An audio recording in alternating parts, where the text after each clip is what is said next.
starting the broadcasting. Can you make me co-host, please? Yes, in a second.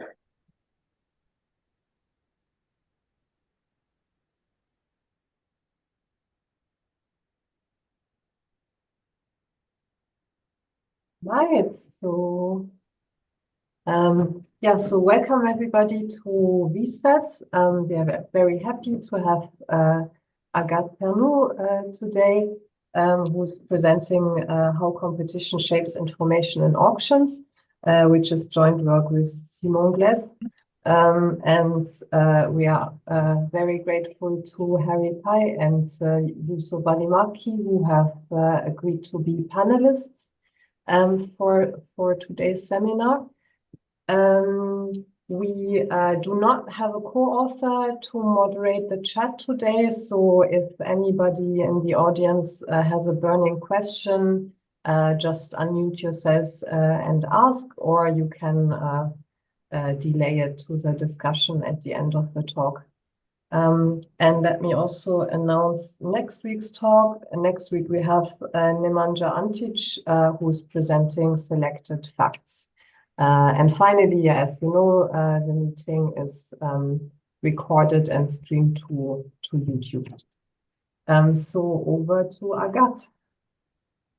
Okay, let me share my slides. So hopefully you can see my slides. All right.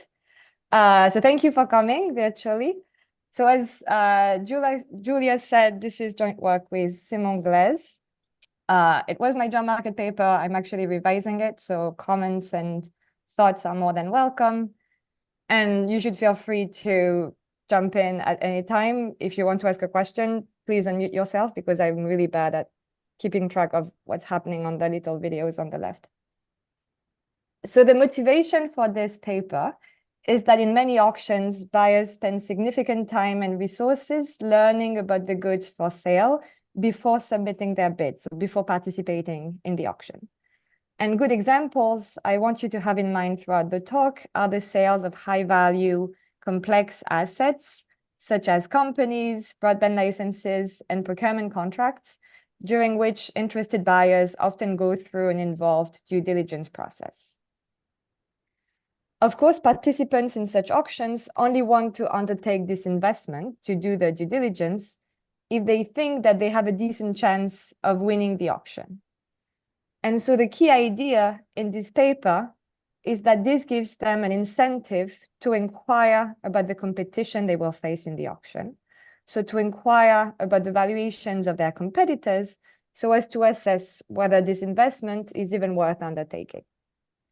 And in particular, if they learn that a high valuation bidder is planning on participating in the auction, that might discourage them from conducting proper due diligence themselves and learning precisely how much themselves value the good that is up for sale through the auction. So let me give you a very concrete, real-world example of the types of dynamics I have in mind in this paper. In 1994, the FCC, the Federal Communications Commission in the US, ran a very large ascending auction to sell mobile phone broadband licenses throughout the country. And through this auction, some of the licenses were sold at a price that was considered to be surprisingly low. So in particular, the license for the city of Los Angeles was sold at a price of $26 per capita. And at the time, that was considered a low price because a similar license, but for the city of Chicago, was sold at a greater price, even though Chicago is considered to be a less profitable city in this industry.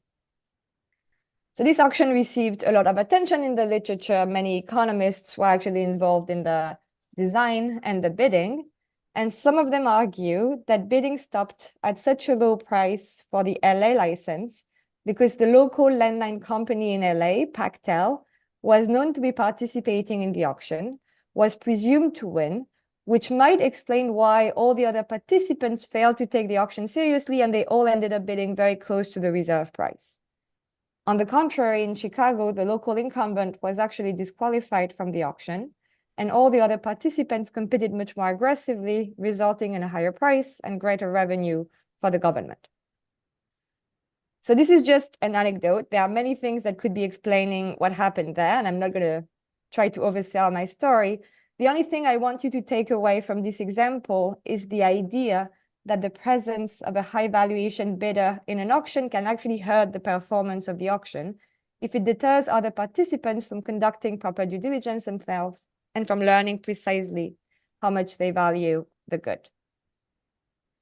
So more broadly, what I'm trying to achieve in this paper is understand how competition between buyers in an auction shapes the information that they seek, and in turn, how that affects the performance of the auction, and in particular, the value of competition in the auction.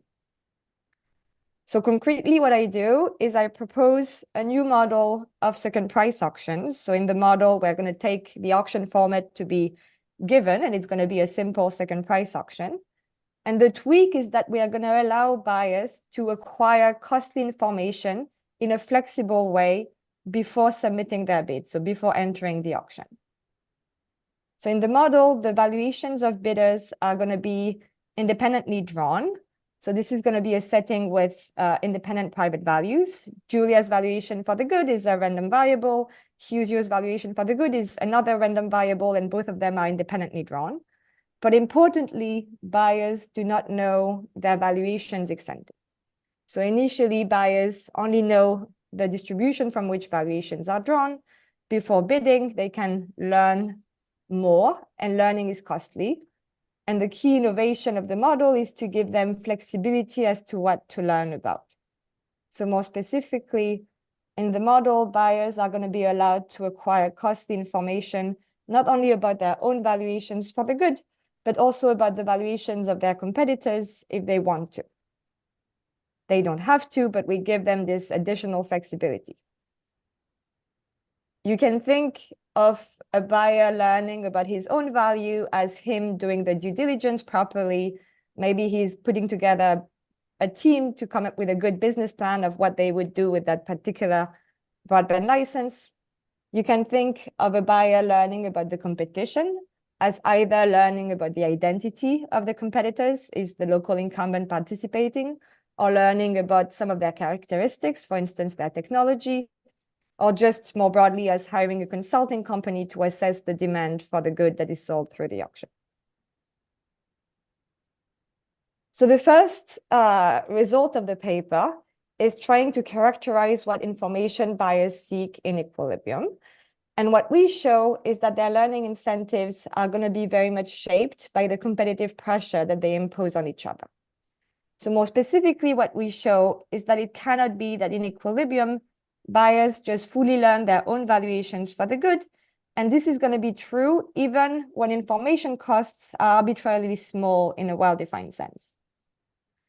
And the intuition is quite simple. There is really no need for a buyer to learn his valuation precisely if someone else out there has a greater valuation than him, then because most likely then in equilibrium, he's going to lose the auction anyway. So for instance, if you're bidder I, and you know that there is a bidder, also I'm assuming you see my thingy on the screen, but hopefully you do. So if you're bidder I, and you know that there is some bidder J out there who has a high value, a value in this upper pink interval, then you as bidder I have really little incentive to learn to distinguish all the lower valuations that you can have, because most likely at all of those, you're going to lose the auction anyway. You only want to learn your value precisely if it is high as well, if it falls into a similar range as that of your competitor, because this is where you have a decent chance of winning. And so this is where information is valuable. And so in the first result, what we show is that it's often cheaper, so cost efficient, for buyers in an auction to first assess the competition, so acquire some information about the competition, though not necessarily a lot, so as to only learn their own valuations precisely when it is worth it, so when they have a decent chance of winning the auction. So buyers have this incentive to learn about each other. We characterize what an equilibrium information structure must look like. And then in a second part of the paper, we more importantly want to understand how that feeds back into the performance of the auction. And here the main takeaway is that these learning incentives are going to hurt the performance of the auction in the sense that they're going to decrease expected revenue to the seller. So intuitively, what's happening is that in equilibrium, losing buyers often fail to learn their valuations precisely. They're going to learn enough to know that they won't win the auction, but they're not going to learn their values fully. And so this is going to lead to a regression to the mean of losing bids, because losing bids are going to come from bidders who are less informed of their values, and so their bids are going to be less dispersed. And because revenue is set by the highest losing bid, this regression to the mean of losing bids is going to hurt revenue in expectation. So we have this revenue loss compared to what the standard model predicts. In the standard model, bidders know their values. In a second price auction, it's a weakly dominant strategy to just bid truthfully. So bidders just bid their values, and you get as revenue the expected second highest value. In our model, you're going to get an expected revenue that is strictly below and bounded away from that benchmark, even as information costs vanish. May I? Of course. So this is probably true in general, but if you think about just two bidders and neither of them knowing the valuation, say uniform distribution of 0, Yes. and So then, that actually helps. Large costs is very good, right? Yes, yeah, no, fully. So I should maybe put it on the slide, but for the revenue loss, I actually need 3 buyers, because in the 2-buyer case, it's actually, I mean, in my setting, it doesn't hurt. It doesn't help either, but it doesn't hurt. Oh, but it helps you. It helps you if you have large costs. But if you have large costs, I completely agree that with 2 bidders, it actually helps you. And actually with large costs in general, maybe it only helps you in this 2-bidder. I'm not sure. No, yeah. If you have more than the second highest order statistic, is going to be, it's going to be smaller. Better. Yeah. So, but yeah, I completely agree. With large costs and 2 bidders, it actually helps. Yeah. But here we're gonna, I mean, even in this setting where we're gonna think of low cost, you still need 3 bidders. Yeah. So the 2-bidder case seems to be quite different in some way. Good. Can I ask a clarifying question? Maybe that's going to show up in the model. So what happens between, so I understand there are 2 stages, stage 1, learning about the 2 valuations, and stage 2, the bidding. Is there any, so what happens between the stages? Do players observe what the other player learned? No. So here learning, though I don't think it would change any of the results, but no, here learning is going to be covered. So bidders learn simultaneously and they don't see each other. But it's dominant strategy if it's second price auctions. So there is a subtlety here, but we're getting into the details of the complication of the model. In this model, it's if you've learned enough that you know fully your value, I'm with you. It's dominant strategy to bid your value. Oh, that's right. If you don't know your value, other yes. people might know something about your value, and that's actually the whole thing that makes the model complicated and that I need to kind of navigate around. So it's not true that at the interim stage when you choose what to bid, it's a dominant strategy to bid your expected value given what you learn. It's only true if you learned your value fully. But to the pre-existing question, you don't observe neither the realized signal of others nor the choice of the signal structure that they do. I think, but I mean, of course, in equilibrium, you correctly anticipate all these things. I honestly don't think it would change anything. Maybe you could create new weird equilibria actually, but the ones I'm still describing, they would still form an equilibrium even if you could see the choice of learning that the other people are doing. So we have this negative effect of learning incentives on revenue. And in the last part of the paper, we try to see what this tells us about how we should be designing markets and what implications this has for market design. Here, one result is that these learning incentives are going to undermine the value of competition in the auction in the following sense. So what we show is that if you start with sufficiently many bidders to begin with, attracting an additional bidder, so increasing competition in this sense, is going to be less valuable than optimizing the design of the auction. This is an interesting comparison because the exact opposite is true in the standard auction model where bidders know their values. The second implication for market design is that the seller in our model is going to be very much hurt by bidders' ability and incentives to learn about each other, because that leads to the revenue loss. So if she could do anything to reduce that incentive to learn about the competition or make it harder, she would want to do so. And so one takeaway is that the seller gains a lot from maintaining uncertainty over the competition, for instance, by randomizing entry into the auction to make it harder for bidders to predict exactly who's actually going to be the set of competitors they will face in that auction. So these are the main results. For the rest of the talk, we're going to just directly jump into the model, then understand how competition shapes information, so characterize the equilibrium information structure, and then see how that feeds back into the performance of the auction, and in particular, how it distorts revenue. I don't think we'll have time to see any of the implications for market design, but I honestly think that's okay. I see the two main results of the paper as being the equilibrium information structure and the loss in revenue in any case, because they're more robust to the exact specification of the model. The implications for market design rely more heavily on the exact formulation of the model. Also, I moved the related literature to the end of the talk, which is a bit cheap because usually that's the part I skip if I run out of time. But if you have questions about exactly how we relate to some papers, feel free to jump in at any time. So the model. So we start with a fairly simple auction model in the sense that we look at a unique, indivisible good that is sold to one of n buyers. And here again, we fix the auction format to be a second price auction. Just so that everybody is on the same board, a second price auction, everybody submits bids simultaneously, the highest bidder wins and pays the second highest bid. Evaluation, buyer I's valuation for the good is denoted by nu I, and nu I is the sum of two components.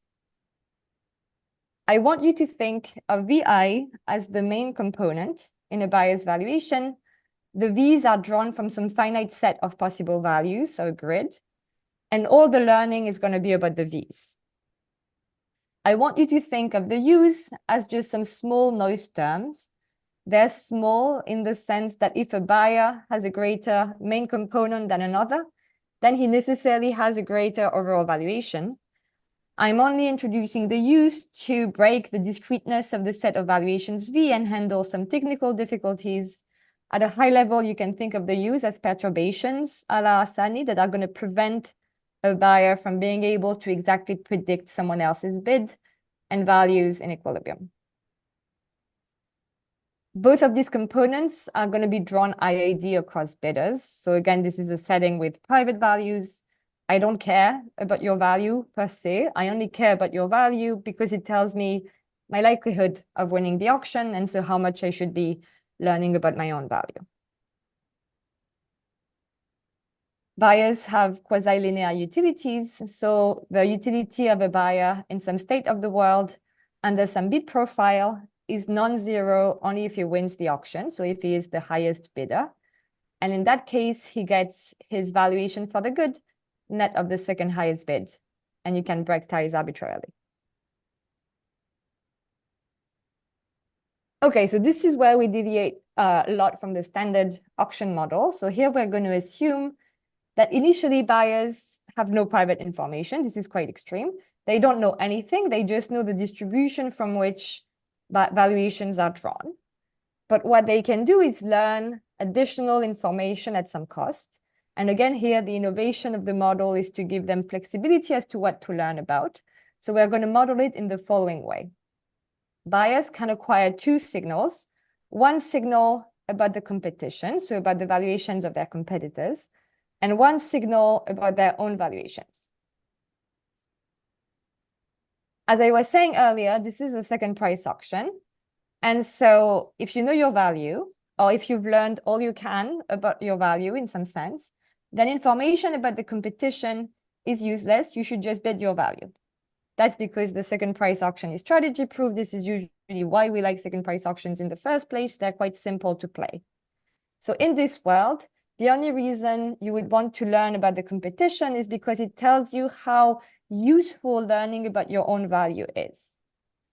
And so in any equilibrium of my game, I haven't given you the entire game yet, but trust me about this, in any equilibrium of my game, it's going to be optimal for buyers to first learn about the competition and then choose what signal to acquire about their own values. And then they're going to get to learn their own noise terms for free. So the ordering of the two signals in some sense is without loss. What is not without loss is that I'm not allowing you to go back and forth. Like, I'm not allowing you to learn a bit about the competition, then a bit about yourself, then a bit about the competition that you might prefer to do. I'm mostly ruling this out for tractability, but the ordering of the signals is optimal. So inherently, this is going to be a multidimensional learning problem. You're going to be learning about several random variables. And so to reduce the dimensionality of the problem to a minimum, I'm going to impose that when you learn about the competition, instead of learning about this n-1 vector of other people's values, you're only going to learn about the valuation of your toughest competitor. So the first order statistic of that n-1 dimensional vector. In any symmetric equilibrium of my game, it turns out that this is the only thing you care about, because this is going to pin down the highest bid that you face. And so whether or not you win the auction and at what price. But that does not mean that it is without loss, especially given the assumptions on the cost of information that are going to come up on the next slide. Agathe, I think this is probably something that's in favor of some of your interpretations. So if you think about, for example, mergers and acquisitions, you typically know if there is some interest, sort of like what the highest possible could be, and if you're uncertain about who the competitors might be, then it would be very, very hard to know who to go after, and it's just a signal that you may get about sort of the top interest in some sense. So I think that's nice to have learning about that. Okay, usually I get the opposite comment, but I think it depends on the sitting. Yeah, it depends on if I know exactly who the competitors are. Yes, then I think maybe I would think about learning about them. But you gave in your motivation this thing that you don't even know, like there's maybe random participation or whatever. Yeah, no, exactly. You can think of, so here you're learning like about the realized V's. Yeah. Another interpretation is that you're learning about, and assuming that you know the set N of people. Yeah. One way to think about the learning about the realized V's is that you're learning about like each realized value for a competitor corresponds to like that. Okay. Now that I think about it, the timing, so I can learn about you before you learn about yourself. So that's something that people often bring up, and I appreciate that. So here, one thing that I should flag is that so everybody is using the same ordering. And so at some point, it is true that you can learn about the competition because before they have learned about themselves. That's really not what's driving the result, but it is feasible. And that's because we're learning directly about the primitives, the V's. Okay. It is true that in a second price auction, what you care about at the end of the day is actually not the value of your competitor, but what their belief about their value. So if you could learn directly about their like expected value, you would want to do that. I'm ruling this out because then you're learning about something endogenous and it's harder to model, though there are some models out there that try to formalize this. But there is this tension in the interpretation.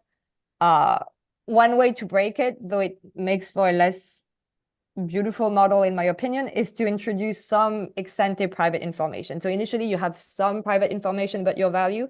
Not learning more is costly, and then what others can learn about you is just that ex ante private information. But then that adds an additional ingredient into the model.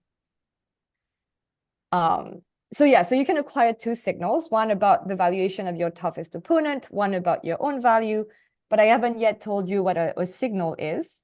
So in this paper, we're going to be thinking of a signal as an information partition.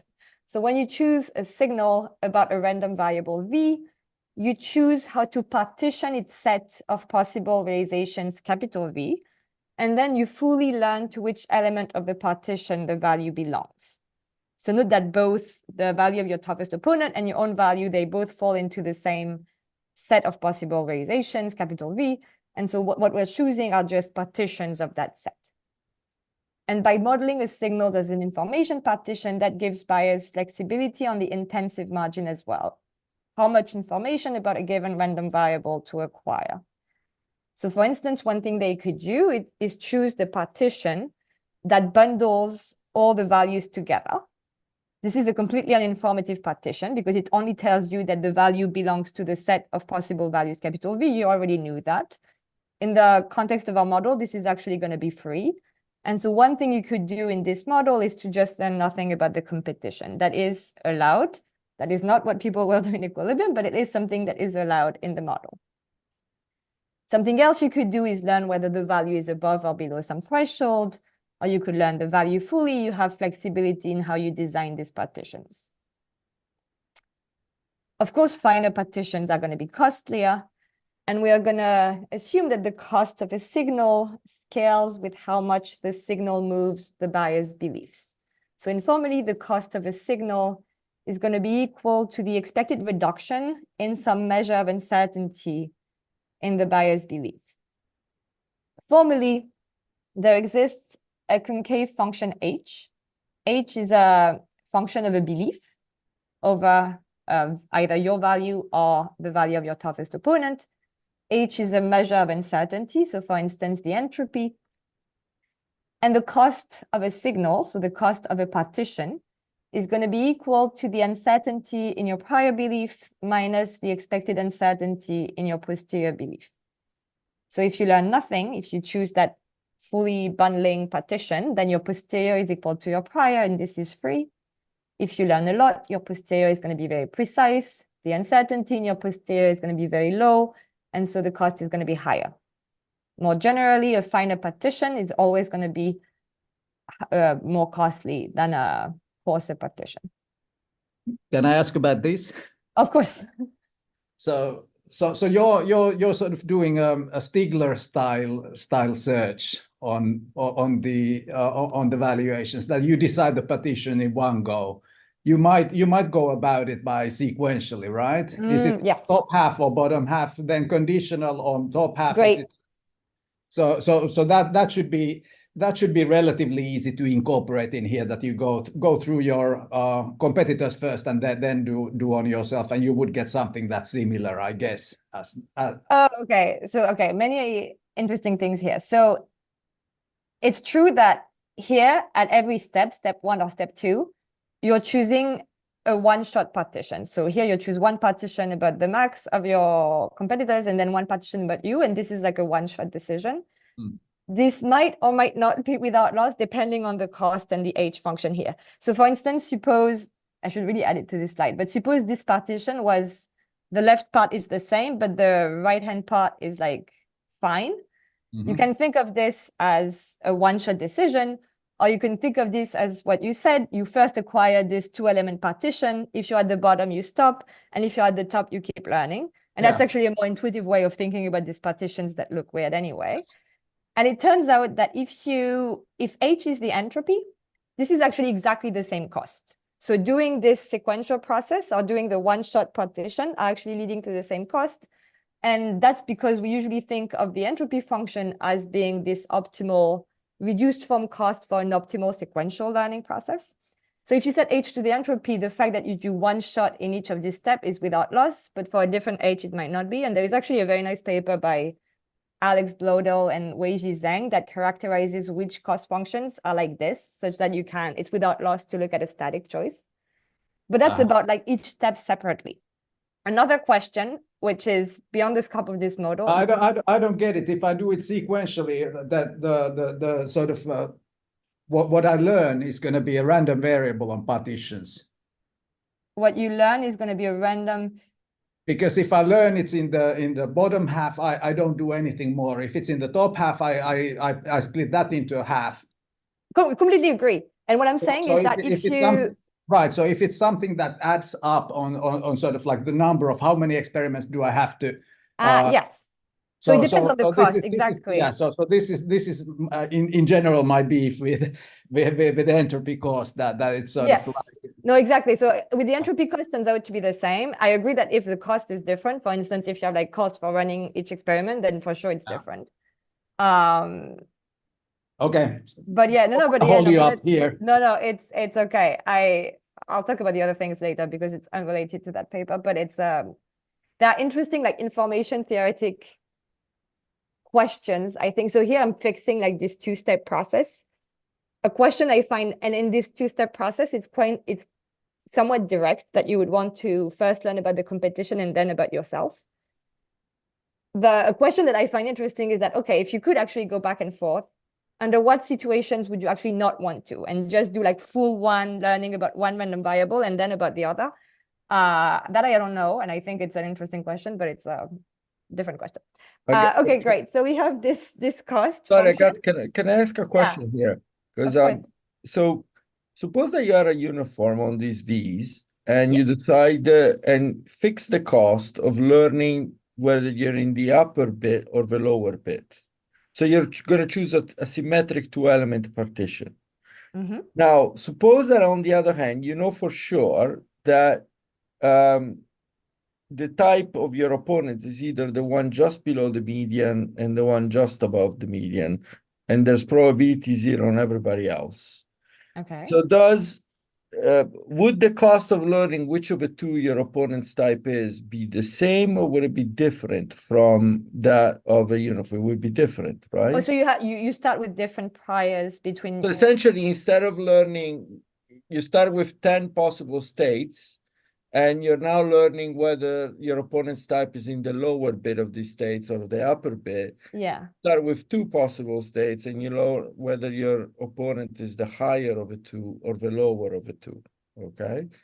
Now, would these be in general different costs? Because in general, yes.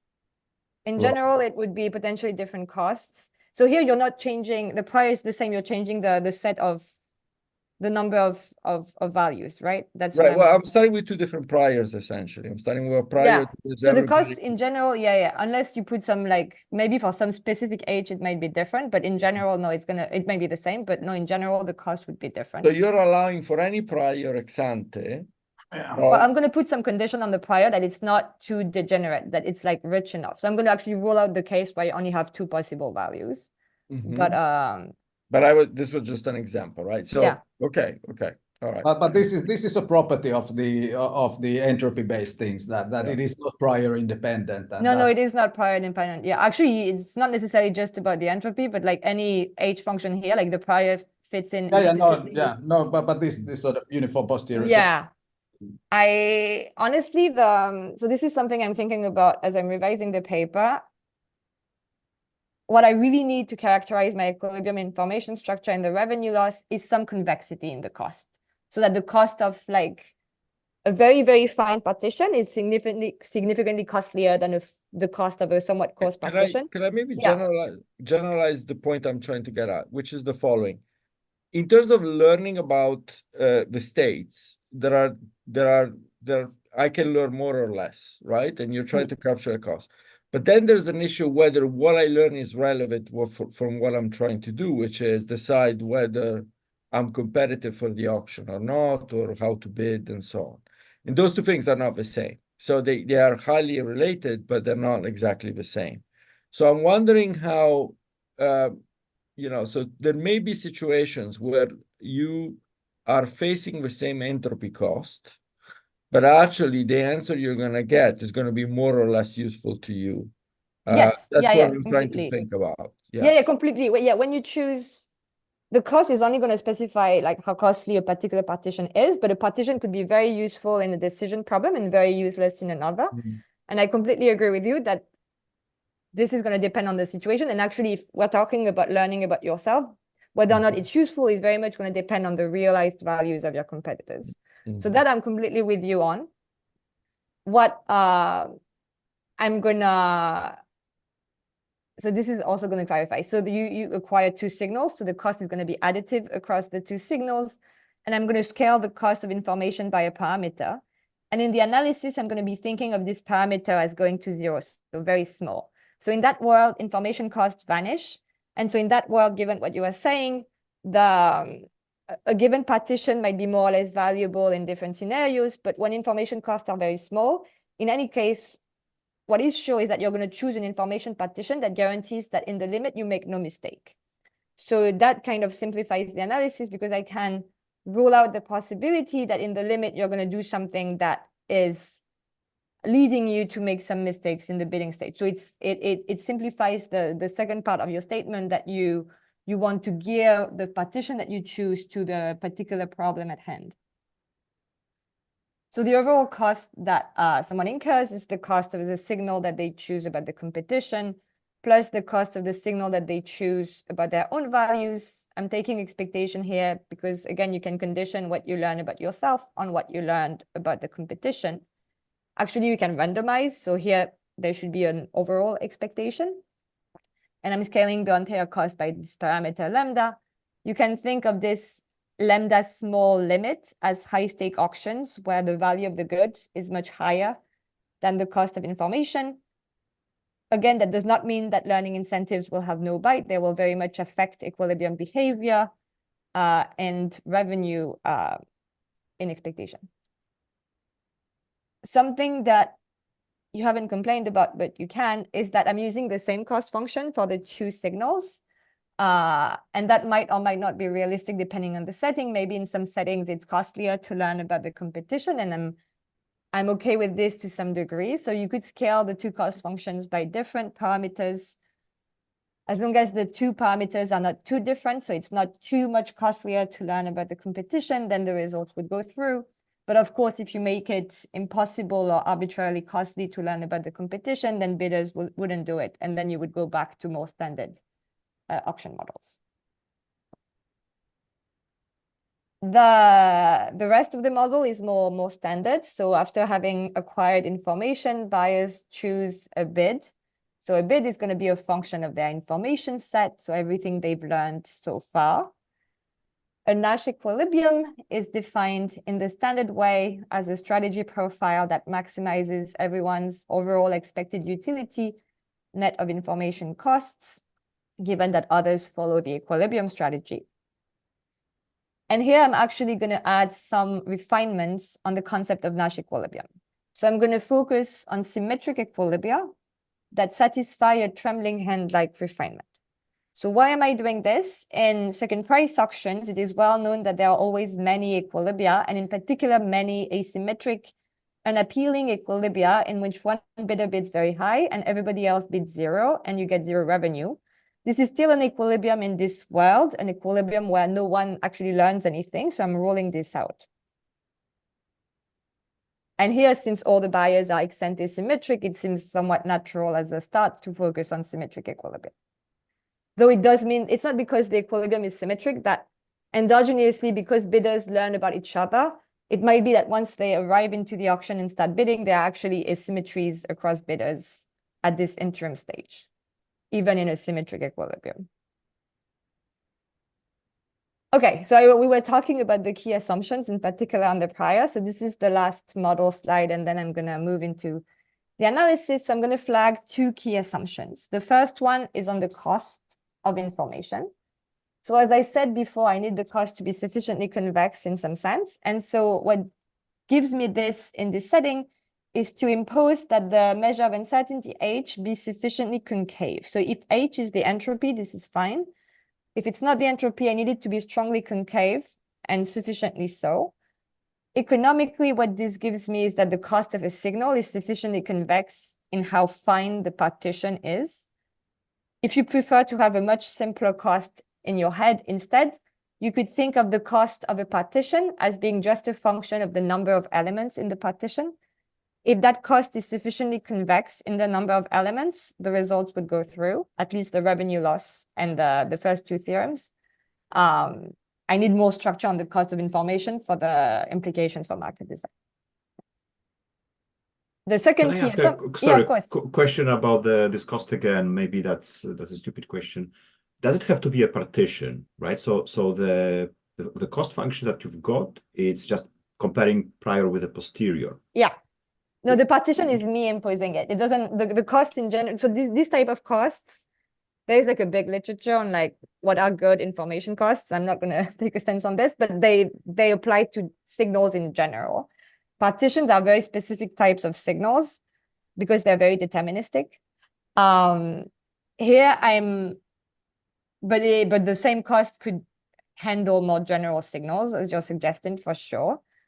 The nice thing about partitions is that it gives me more tractability to characterize, given an information strategy, given a learning strategy, how people bid in the auction. So the complication of this model is, as we were discussing earlier with Juuso, is that you actually lose the dominant strategy property of the second price auction. And it's not true that when they enter the auction, bidders must bid their expected value given what they learn. This is no longer true. And you need to find out what is exactly an equilibrium at the bidding stage given fixed learning strategies.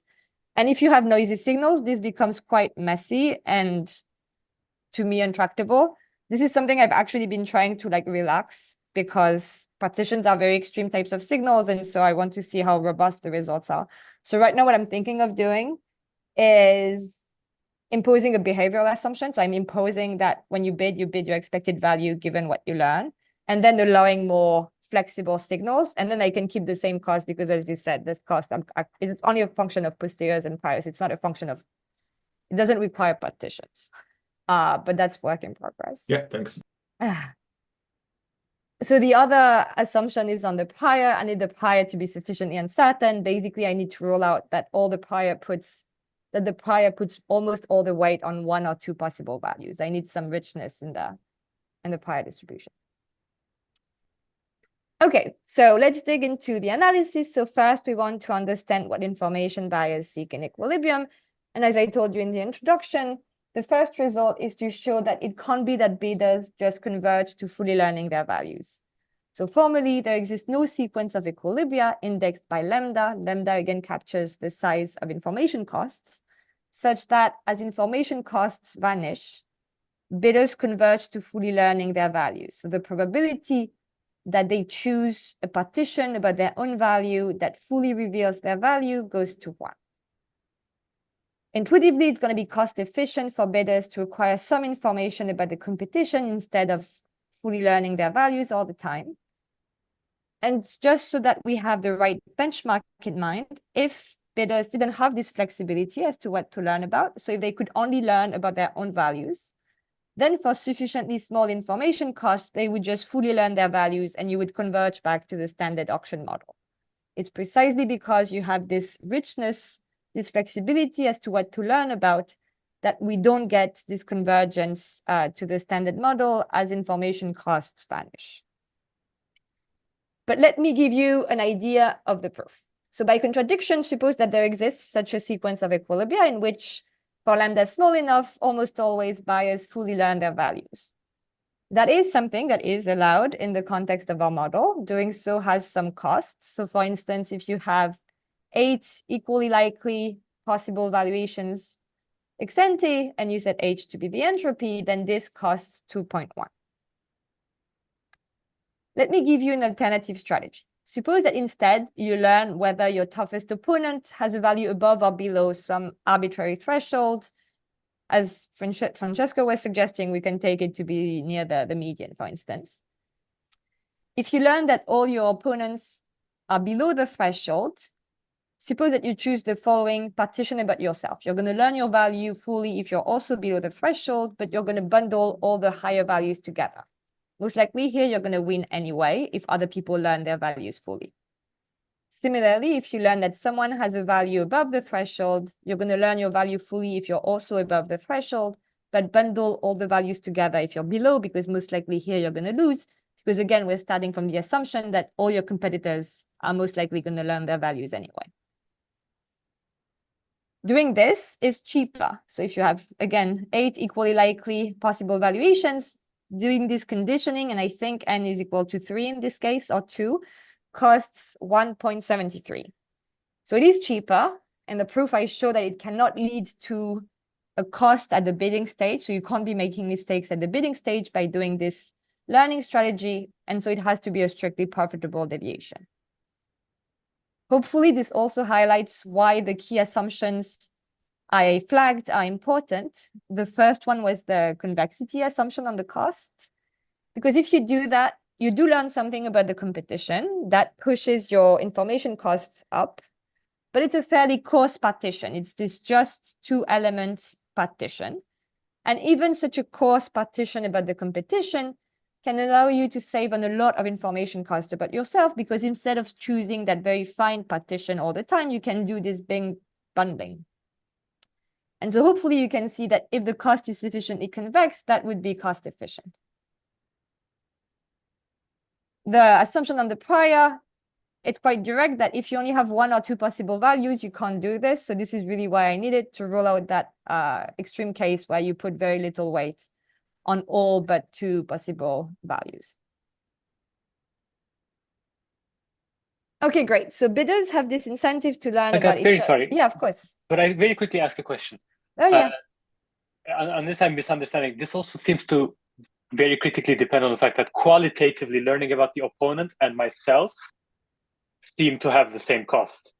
Yes. Right. So it's yes and no. So yes, in the sense that here I am using that you have the same cost, but you could make it costlier to learn about the basically by doing this, instead of fully learning about your value, you save on information. Suppose it's the same cost, you save on information cost. If you make it costlier to learn about the competition, you're going to reduce that gap. And up to the point where, like, at some point, if you make it that much costlier to learn about the competition, this is going to go away. But my point is that there is scope. So it could be, it's not like a knife edge example. It could be a bit costlier to learn about the competition. That's okay, as long as you don't close all the efficiency gap from doing this joint learning. Yeah, thank you. Yeah, of course. May I suggest a sort of terminology for this? What you want to learn is if you're pivotal to the allocation. Yes. So that's the event that you want to learn. And if that's the case, because VI and VJ are VI and VI prime, VI plus 1 are far enough from each other. If learning costs are small, you're going to learn that event in any case, and you're just figuring out the cheapest way of doing that, right? Exactly. So so thank you for bringing this up, because I rewrote the proof, and I'm thinking of like a new way to kind of present this result. It's kind of as a 2-step thing. Like first, if lambda is small, you can't make mistakes. And so at the end of the day, as you said, you're going to distinguish whether or not you're pivotal. So if you think of the state space as like your value and the value of your toughest opponent, you want to, this is terrible, but you want to like learn whether you're above or below the diagonal. And so you're going to get to that information somehow. And then the second part is, what's the cheapest way to get to that information? One is to just always learn your value. But what we're saying here is that that seems like a very extreme type of way to get to that information. Maybe you can do something a bit smarter. And at least under some assumptions on the costs, especially the convexity one, that is definitely cheaper. But yeah, you're right. What you want to know is whether you're pivotal. And then the question is, what's the cheapest way to get to that information? Okay, great. Can I ask something? Of course. Yeah, so let's say I'm trying to understand this. Suppose there are 2 values, okay, either high or low. Then I guess what you need is not only that my cost of acquiring information is extremely low, but also my opponent's cost of acquiring information is extremely low, right? Because if, let's say, if I know that you are very costly, then I don't need to learn about you. Even if I know that you are high, then I still want to learn about myself. No, for sure. Yeah, here I'm taking the low cost limit for everyone at the same time. You could take it at different rates, but the rates should be close enough. They all go to 0. That definitely works. So it's not only about you are very cheap. You also know that other people will learn. Yeah, for sure. Completely agree.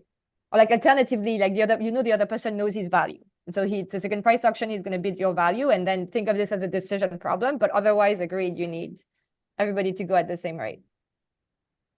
Okay, so bidders learn about each other. As we were discussing earlier with Juuso, that actually means that can lead to rich interdependencies between bids and beliefs in equilibrium, because you lose this nice property of the strategy proofness of the second price auction. But I did put a lot of structure on the learning process and looking at this low cost limit, precisely because with all these assumptions, I can characterize what an equilibrium information structure must look like. So in the limit, any information structure that has non-zero, non-vanishing probability must have the following form. So first, fix whatever partition you're acquiring about the competition. Whatever you learned about the competition, so it's an interval, you know the competition is in the value of your toughest opponent is in some interval. I can guarantee that the information partition you're going to choose about yourself looks like this. You're going to learn your value fully if it falls into the same interval as that of your toughest opponent, and you're going to bundle the rest because here you're not pivotal using Juuso's terminology, and here you're also not pivotal. There are many information structures that satisfy this condition because there is one for every possible partitions you choose about the competition. So for instance, if the partition you choose about the competition is the completely useless one, the one that doesn't reveal any information, that only says that you need to fully learn your value so that you don't make mistakes. The other assumption, the other condition that an information structure must satisfy in the limit is that you do this in a cost minimizing way. So the information structure must minimize total information costs. That does imply that you're going to learn something about the competition, because not learning anything about the competition is not cost minimizing. Okay, great. So we have this equilibrium information structure. We know that bidders are going to learn about each other in equilibrium. Their types are going to be correlated in that particular way, but maybe we shouldn't care. And one reason why maybe we shouldn't care is that if everybody learns in this way, you actually get to the efficient allocation. Everybody learns whether or not they're pivotal. You actually have enough information, you as the auctioneer, to allocate the good efficiently. However, what we show is that even though you get to the efficient allocation, you get a revenue loss compared to the standard model would predict. So here's the result, and here is the n greater than 3 showing up. So there exists a strictly positive number L. L is the loss in revenue, such that in that vanishing cost limit, expected revenue in any equilibrium is going to be bounded below from what the standard model predicts. So again, in the standard model, people know their values, they bid their values, you get the expected second highest value. This parenthesis 2 means the second order statistic. You get the expected second highest value as revenue. In our model, even when information costs vanish, you're going to get an equilibrium revenue that is bounded away from that benchmark. I want to flag here that L, the revenue loss, is not a function of lambda. So it doesn't go to 0 as lambda goes to 0. The revenue loss persists and does not disappear as information costs vanish. So you have a discontinuity in revenue compared to the standard model when information costs go to 0. And that discontinuity is precisely coming from the learning incentives and the equilibrium information structure I just showed you before. So let me give you an idea of the proof. Here, what I'm flagging again on the slide is what an equilibrium information structure must look like. You have to learn something about the competition, and then you learn about yourself accordingly, meaning that you only learn your value precisely if it falls into the same interval as that of your toughest opponent. In that world, there are two possible cases in some sense.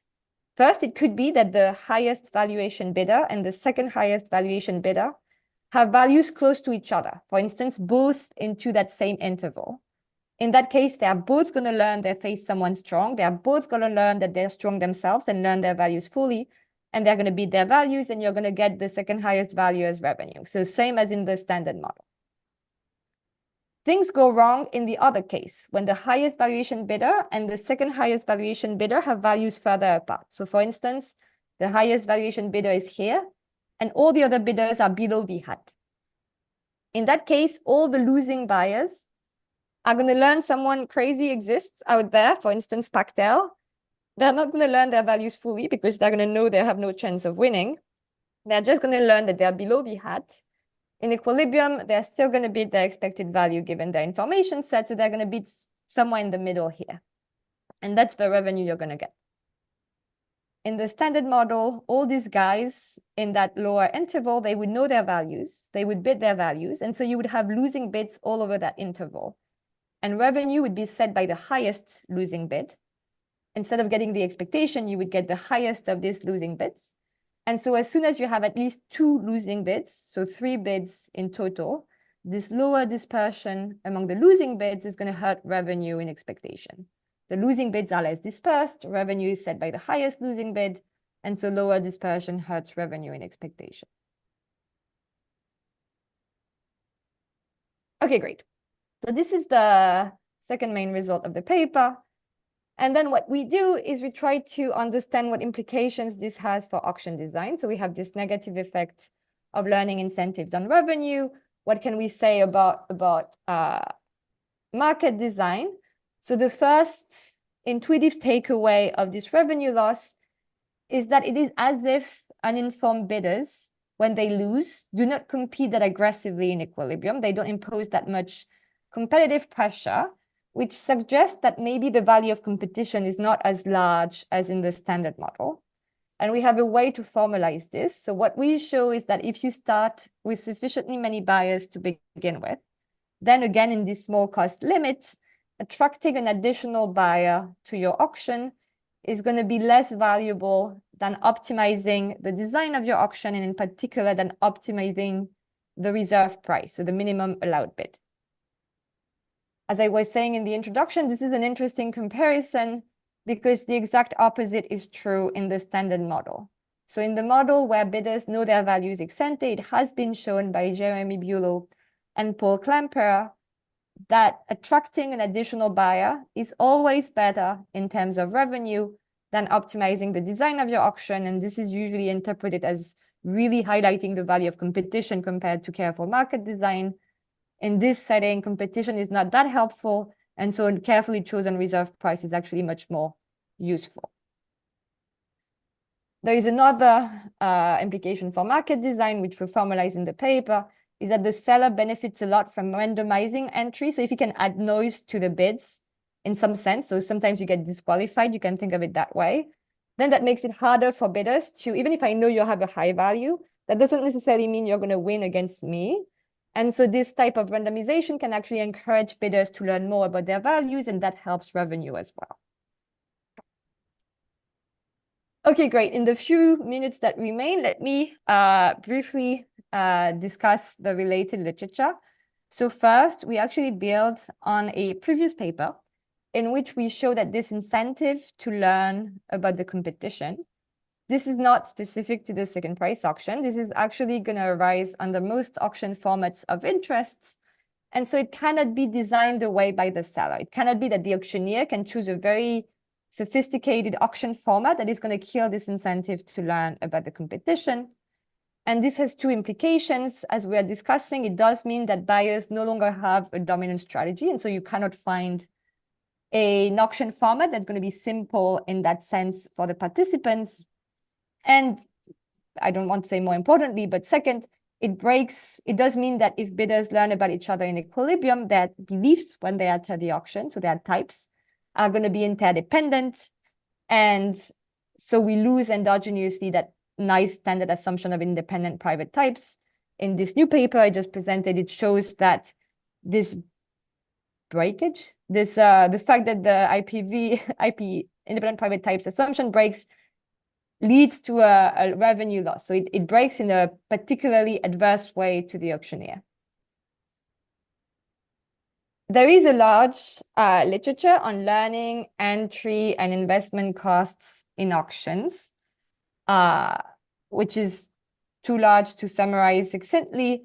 Really, the main innovation of this paper is to give bidders this flexibility as to what to learn about, to show that they can learn, to assume that they can learn both about the competition and themselves, and to know that in that sense, they would want to learn jointly. Maybe the closest paper is Nina's paper, in which there is this choice of learning either about a common component or an idiosyncratic component. And you can think of learning about a common component as also providing information about the competition. But really, I see this as the main contribution is to allow for this flexible learning and seeing how it leads to different predictions in terms of the performance of the second price auction. There is a smaller literature that looks at the incentive to learn about the competition in either first price auctions or common value auctions when you already know your value. So in a first price auction, even if you know your value, you might still want to know about the competition because it tells you how much you should shade your bid. This is a different mechanism that's absent in our model.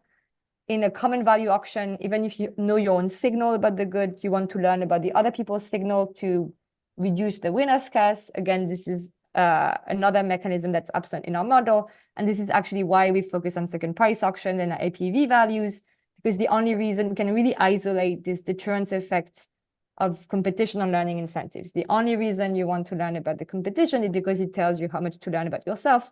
There is no strategic aspect to it. There is no common value problem in it. And of course, we relate to the literature that highlights the value of competition in selling mechanisms, going back to the Bulow and Klemperer paper I mentioned. But okay, great. So let me briefly recap. So what we do is we give buyers flexibility as to what to learn about in an auction model. And we show that when the equilibrium information structure is shaped by competition, then buyers fail to learn their valuations precisely, which makes competition less effective and depresses revenue. The main takeaway in terms of market design is that competition is going to be more effective if it is actively designed by the auctioneer, either by setting a reserve price carefully or by maintaining uncertainty over the extent of competition. And it's noon, so I should stop talking, but thank you for the questions. Can I just say one more thing? Of course. So basically, I think, I don't know about your theorem 3. Your theorem 3 seems very delicate, but theorem 1 and 2, I think it should hold for a lot more general information acquisition processes, etc. Because you restrict attention to monitoring partitions in order to give tractability. But at least with your theorems 1 and 2, I don't think you need to explicitly characterize the equilibrium of the game. Because you're just saying that, hey, there's a bound here. And you just need to reason that, hey, there is this one event that occurs is probably bounded away from 0 such that there is some inefficiency. And if that's the case, then you're done, right? So basically you don't need to I think it applies more generally. It can apply for any information acquisition technology, whatever, or satisfy some regularity conditions. You don't have to restrict attention to monitoring partitions, or I have to learn this first versus that. Or you could just say, hey, I'm just learning one big signal about the entire vector of these values and whatever. And as long as I can optimally allocate my attention, either choosing partition or choosing whatever information structure, then there'll be an event that occurs with probability bounding away from 0, such that I don't get to learn my own value, and hence in the second price auction, and I just underbid, and that just decreases revenue or decreases efficiency. I think, at least, I can imagine the proof will work for more general stuff, which is, I think, the most amount of questions you get, right? I don't know. Harry, isn't that sort of like a cheap way out of it? Because basically you say, okay, let me do one experiment on the values, which is basically like, am I pivotal or not? And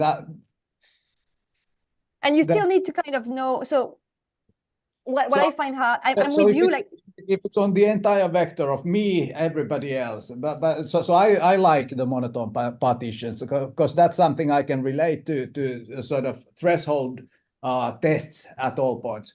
But one thing Sure. I'm just saying it's more general. I'm just saying what I propose is one example. I'm not saying this is the only thing that makes sense. So the thing that's crucial here is that this is sort of certainty. Yeah. That you get. So if you had signals that are almost certain, that have some small noise, you would probably get, for a small information cost, you would get everybody to sort of search very carefully what their own type of valuation. Well, that's the part I'm not sure. So that's the part I'm trying to, because I'm kind of with Harry that I think, not theorem 3, but I think theorem 1 and 2 are quite robust in that I do think in any reasonable learning, not the joint learning, but you're going to converge to something that looks like a partition anyway. I think that's kind of clear on 1 and 2, and the 3 is the one that's exactly not so robust. But the hard part with the noisy signals is that it's characterizing how you bid. I agree that, like, ideally you would want to do like am I pivotal or not, but then I still need to pin down the bids in a way that's like consistent with equilibrium, and that's the part that can, like, you need only very small probability on weird bids to like incentivize learning potentially. One thing. So assume that you make the following refinement in the bidding stage, because it's a second price auction. You only consider bids that depend on your knowledge about yourself. Then I think it's like I can generalize you're always going to have a dominant strategy of that. Yes. Stuff. So if you restrict to those, then all of these problems go away. And then it's much more general. That's not a bad refinement, I think. But it's not a refinement, it's a behavioral assumption. It might not be optimal in equilibrium to actually do that, because others might have If everybody's behaving like that. Sure, but they might still, even if everybody, if I assume that, forget about partition, suppose it's more general signals. Yeah. And I assume that people just bid the expected. Oh, I see what you mean. Yeah, I see. It depends on what you know about your own value. Yeah. Okay, so then your bid doesn't reveal. Yeah. No, but it can still does, because the signal that you acquire about your own value depends on what you learned about me. And so even if you only bid like your expected value, maybe that particular expected value. It doesn't matter. It doesn't matter how I came with that. As long as my bid doesn't signal anything about your value, you don't care about my bid. But it might actually, because but it doesn't if you impose the restriction that my own knowledge about myself determines what I bid. Yes, but your knowledge about yourself comes from what you learned about me. So even if you just, that's fine, because that's gone. We are now in second stage. No, but okay, suppose take the two value example, even it's not going to work. Suppose that when you learn I'm high, you don't learn anything and you bid the ex ante expected value. And if you learn I'm low, you learn fully. Then actually, even if you only bid like given your posterior belief about yourself, I can fully back out what you learned about myself. Does that make sense? Like if you bid in the middle, I know you learned I was tough. But you don't care about.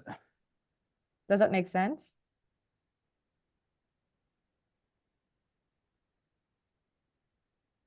Yeah, okay.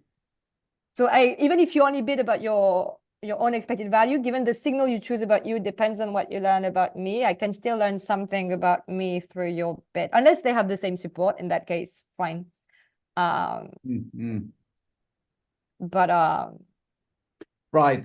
So I think that part is you're going to be able to select the equilibrium in a way that's fine. But this sort of robustness, or like the discontinuity for small information costs, I think that you should sort of highlight that depends critically on this partition. Yeah, so that's the okay. So that's the. So let me point out, since you didn't have these in the references, they might be useful for you. So Fang and Morris is another one on sort of learning about others. But there's a paper by Paavo Miettinen. Probably you don't know. He was a student in Finland who looked at descending IPv auctions. Wait, what's his name? Sorry, I missed it. I'll send that to you. Okay, thank you. So he looked at descending IPv auctions. So they capture a little bit your ideas there, right? Because you don't know your own valuation, but you have to decide when you acquire it. Yes. You don't want to acquire information when price is very high, but when you know that price has come down, that it's not so likely that there are people who are way above what yeah, because the auction format gives you information about the I see. So that's one that sort of breaks the equivalence of first price auctions and descending. Yeah, so there's also a paper by Kleinberg, Wagoner, and Vale that makes the similar point in search models. So those have a little bit of the same flavor. Let me shamelessly self-promote that Pauli Murto and myself, we've been looking at the same motivation about sort of like due diligence costs and so forth, but we looked at that with random participation. So if you have common values auctions with random endogenously determined random number of participants, you get also new revenue results.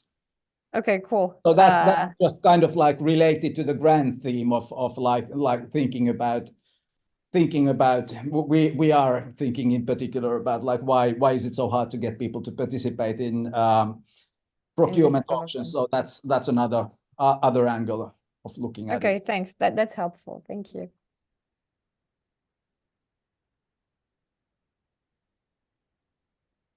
All right. So unless the panel, I can stop sharing as well.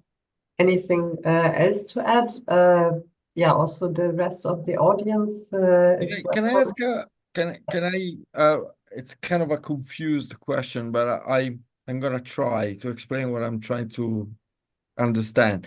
So if you were to look at, and you cited papers that look at first price auctions, I'm guessing, not just second price auction. So I was thinking of the following very simple scenario. Suppose that you can only or you know the other person's valuations. So you have N competitors, and you know you're gonna win anyway, because they're all got a lower valuation than you do. Suppose you already knew that. And then you're asking yourself, should I get information about my type? Should I learn about myself? Now, I'm going to win anyway. So if I was in a second price auction, I would definitely just not learn anything, bid somewhere above everybody else, and I just have no incentive to learn anything. And so that's independent how many other people are there, for example. Whereas in a first price auction, I would probably not do that. I would still want to for sufficiently low cost, I would still want to learn what my valuation is. Now, the point I guess what I'm trying to ask is, when you, in your literature discussion, you said, oh, these guys already looked at the question in a way, but outside in other auctions, and our result doesn't come out so clean. It seems to me that it's a little bit more than that, right? The results are different. So could you just clarify a little bit what like think of my setting, but in a first price auction. Yeah. It's not that it's like, I should have, if we look at second price auctions, it's simpler. So it does mean that like you only learn about the competition for one reason. We don't extend to first price auctions mostly because then we lose tractability. It's not because we like the results go away. It's like mostly because we can't do it. That's like the honest answer. And because, as you said, like in the first price auctions, you have additional reason to learn about the competition. So if the equilibrium is still efficient, the highest value bidder gets the good and not, you would have the same mechanism as we have, like the losing bidders don't want to learn.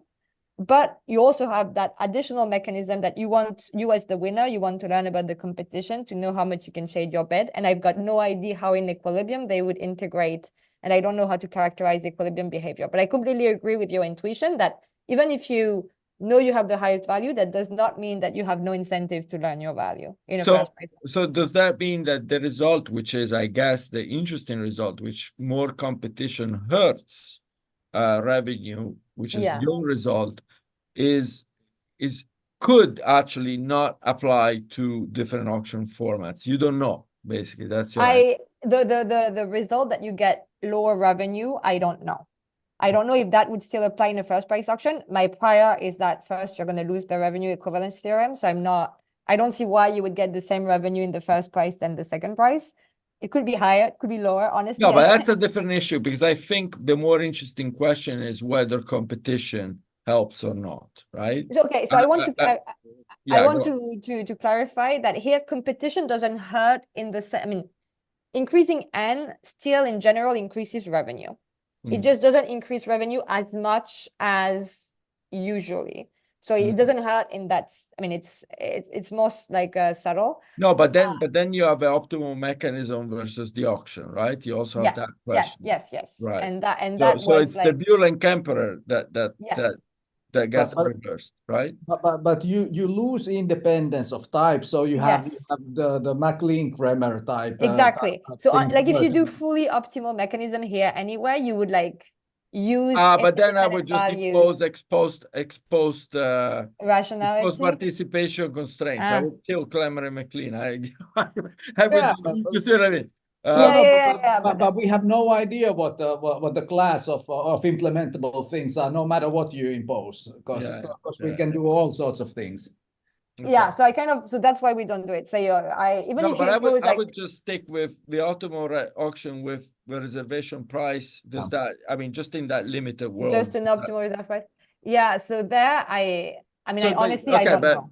So no, because I thought I understood that you said that it still holds, it's just different and so on. No. I'm not making a claim of what holds in the first price. I honestly have no idea. My only claim was that it's different because in their model, they know their values and they decide whether to know about the competition. In my model, I honestly, I tried to understand what was going on, and I couldn't make any progress. So I really have nothing to say. I'm sorry. Thank you, Pernoud. Thank you for clarifying that. Thanks. All right. I guess it's a good point to turn off the recording, and finish the official part. But you know, if people want to stick around and have more questions, so yeah, thank you so much, Agathe, for the great presentation, and thanks to our panelists, Harry and Juuso. Yeah, thanks a lot for having me, and thank you.